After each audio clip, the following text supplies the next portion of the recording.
Hello everyone, कैसे हैं आप सभी लोग। तो वेलकम करती हूँ आप सभी लोगों का आज के ब्लॉग में। और अभी मैं कर रही थी अपना प्रिपरेशन और जैसा कि हम सभी लोग जुड़े हुए हैं इस टीजीटी प्रिपरेशन की जर्नी में और एक साथ एक फैमिली की तरफ प्रिपरेशन कर रहे हैं।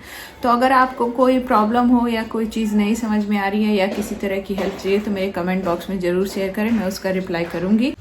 और आज मैंने जितने भी टारगेट्स कंप्लीट बनाए हुए थे उसको मैं ऑलमोस्ट मीन्स 80% कंप्लीट कर चुकी हूँ। 20% इज़ लेफ्ट, तो उसको मैं नाइट में कंप्लीट कर लूँगी।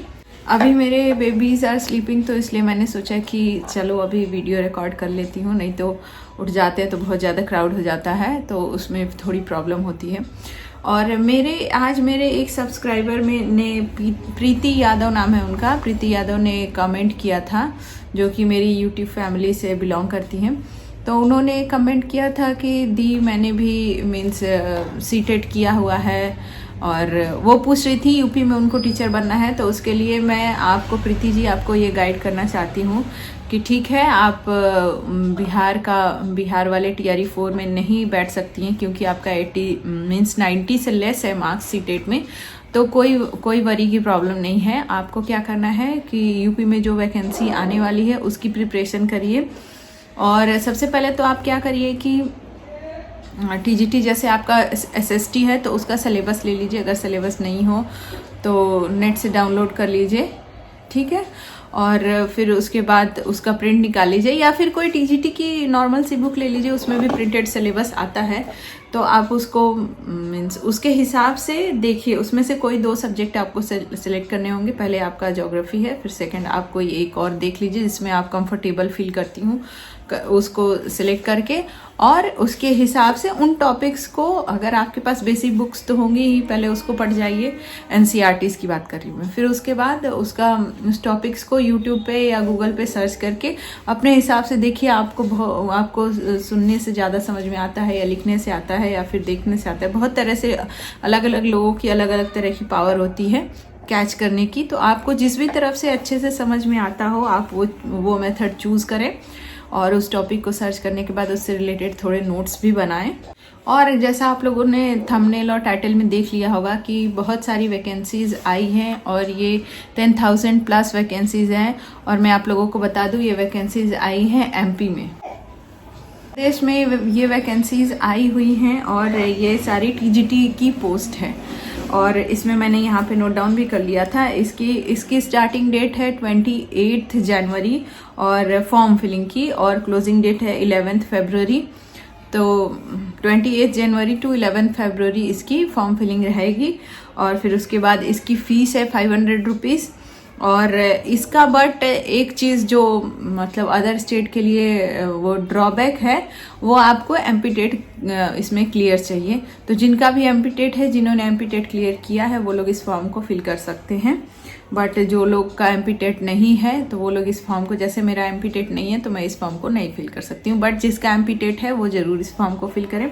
मैं पोस्ट के बारे में बता देती हूँ। पोस्ट इसमें 7,929 है TGT इसके लिए, और जो जनजाति वालों की सीट होती है वो है 847, ठीक है।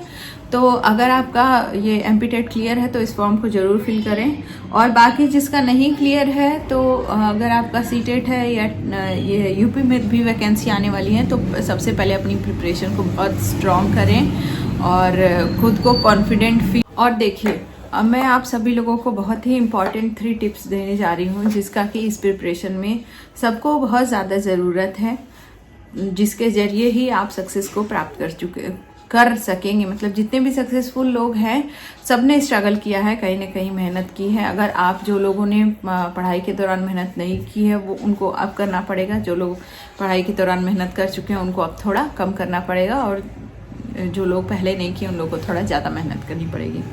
और ऑब्वियस सी बात है, जो लोग हाउसवाइफ हैं, वर्किंग हैं, उन लोगों को तो किए हो या ना किए हो, उन लोग के लिए सब कुछ बराबर है। उन लोग को बहुत सारी चीज़ों में से टाइम कट आउट करके फिर उसके बाद अपनी प्रिपरेशन करनी पड़ती है, और बहुत सारी चीज़ें नेगेटिव भी सुननी पड़ती हैं। तो कोई बात नहीं, लीव इट। अपने मीन्स कॉन्फिडेंट फील करिए और नेगेटिव चीज़ों को इग्नोर करिए, उस पर फोकस बिल्कुल भी मत करिए। जो पहली एडवाइस है मेरी आप लोगों को वो है, फोकस ऑन योर स्ट्रेंथ, अपने स्ट्रेंथ जो भी आपकी ताकत है, मीन्स अगर आपकी जैसे मैं अगर ज्योग्राफी सब्जेक्ट का एग्जांपल दूँ तो आपकी अगर मैपिंग बहुत ज़्यादा स्ट्रांग है तो उस पर फोकस करिए, अगर आपके डेटाज बहुत स्ट्रांग है तो उस पर फोकस करिए, अगर आपको मतलब आपके सबके अंदर कुछ न कुछ स्पेशल एबिलिटी होती है और समझने का एक तरीका ऐसा होता है जो सबको सबसे ज़्यादा समझ में आता है, तो उस स्ट्रेंथ को अपने मीन्स पॉलिश करिए। जो भी आपकी स्ट्रेंथ है, डेटाज बहुत जल्दी याद होते हैं उनको याद करिए, कुछ लोगों को सुन के बहुत जल्दी याद होता है। एक मैंने वीडियो देखी थी, एक बीपीएससी की टीचर है, वो बस देख के वीडियो देख के उसको सब कुछ याद हो जाता है उनको। तो अगर आप वो स्लाइड से ही रिवाइज भी कर लेती, तो अगर आपके पास ऐसी मतलब पावर है तो आप करिए। मुझे तो ऐसे नहीं होता है, मुझे नोट्स बनाने मतलब नोट डाउन करना पड़ता है, फिर उससे रिवीजन करती हूँ, तब मुझे मतलब चीज़ें याद होती हैं। तो आपके पास जो भी आपकी स्ट्रेंथ हो उसको पॉलिश करिए। और सेकंड जो टिप्स मैं देने जा रही हूँ वो ये है कि प्रैक्टिस करिए। आपको जितना भी एक भी टॉपिक पढ़ लिया, मान लीजिए कि आज एग्रीकल्चर पढ़ लिया या कोई भी क्रॉप पढ़ लिया या कोई भी मीन्स फिजिकल डिवीजन पढ़ लिया, कुछ भी पढ़ लिया, इंडिया का लोकेशन पढ़ लिया, कुछ भी पढ़ लिया, उस टॉपिक की आज प्रैक्टिस करिए। और अगर नहीं कर पा रहे हैं तो कोई बात नहीं, बैठ के प्रैक्टिस नहीं कर पा रहे हैं तो कोई बात नहीं, उसकी वीडियो चला के छोड़ दीजिए, क्वेश्चंस रिलेटेड उससे उसको चले दीजिए। आप काम भी कर रहे हैं, वर्किंग भी हैं, किचन में भी काम कर रहे हैं, सुनते रहिए, वो आपके अनकॉन्शियस माइंड में जाता रहता है। और थर्ड जो कि हम सब के लिए बहुत ज़्यादा इम्पॉर्टेंट है, being a female candidate, female means aspirant, I can say this कि स्टे काम। आप सभी लोगों को कूल रहना पड़ेगा। मैंने भी इसमें बहुत ज़्यादा टाइम वेस्ट किया है, मैं बहुत, और मेरा ऐसा नेचर भी है कि मैं बहुत जल्दी अग्रेसिव हो जाती हूँ, बहुत चीज़ों का मीन्स तुरंत रिस्पॉन्ड कर देती हूँ। But now I am changing my habits, मैं अपनी हैबिट्स को चेंज कर रही हूँ, अब जल्दी मैं रिस्पॉन्ड नहीं करती हूँ, ट्राई करती हूँ बहुत लॉन्ग टाइम तक खुश रहूँ मीन्स। बट फिर भी मतलब एक एस्पिरेंट होने के नाते मेरा तो ऐसा हो जाता है कि मैं चीज़ें कभी मतलब ठीक हूँ, खुश हूँ, नॉर्मल हूँ, बट जब भी मेरे माइंड में ये चीज़ चलती है कि चलो अभी तो मेरा इतना, अभी आज का टारगेट इतना बचा हुआ है, अभी कंप्लीट नहीं हुआ है, तो मैं थोड़ा डिमोटिवेट मतलब थोड़ा ऐसे टेंस्ड फील करने लगती हूँ, मेरा मतलब टेंशन मेरे फेस पे आ जाती है। तो आप लोग भी फिर जैसे ही मुझे याद आता है कि नहीं means I will have to stay cool, मुझे कूल रहना पड़ेगा, थोड़ा डिस्ट्रैक्ट नहीं होना, नेगेटिव थिंकिंग नहीं आनी है, तो आप लोग भी ऐसा करिए, स्टे काम, थोड़ा कूल रहिए। और हाँ, कूल रहने का ये मतलब नहीं कि आज पढ़ लिया फिर 2 दिन बहुत ज़्यादा कूल हो जाए, फिर 3rd डे या 4th डे स्टार्ट करें अपना पढ़ाई, no, that is not called this cool. आपको क्या करना है, कंसिस्टेंसी मेंटेन करके रखनी है, उसके साथ आपको एक काम माइंड, शांत दिमाग के साथ काम करना है, बट डेली बेसिस पे करना है, कोई भी दिन आपका गैप नहीं होना चाहिए। तो चलिए आज के लिए इतना ही। मैं जितनी भी चीज़ें अपने एक्सपीरियंस से आप लोगों को शेयर करना चाहती हूँ वो कर देती हूँ, और बाकी हमारे साथ बने रहिए, मेरे चैनल को लाइक शेयर सब्सक्राइब करिए। और अपनी प्रिपरेशन की जर्नी में जो भी चीज़ें आपको कोई भी प्रॉब्लम आ रही हो, कोई भी चीज़ पॉजिटिव या नेगेटिव थिंग जो आपके साथ होते हैं, कमेंट बॉक्स में ज़रूर शेयर करिए। फील लाइक अ फैमिली कि हम अपने किसी फैमिली मेम्बर से बात कर रहे हैं, ऐसा करके मेरे साथ शेयर करिए।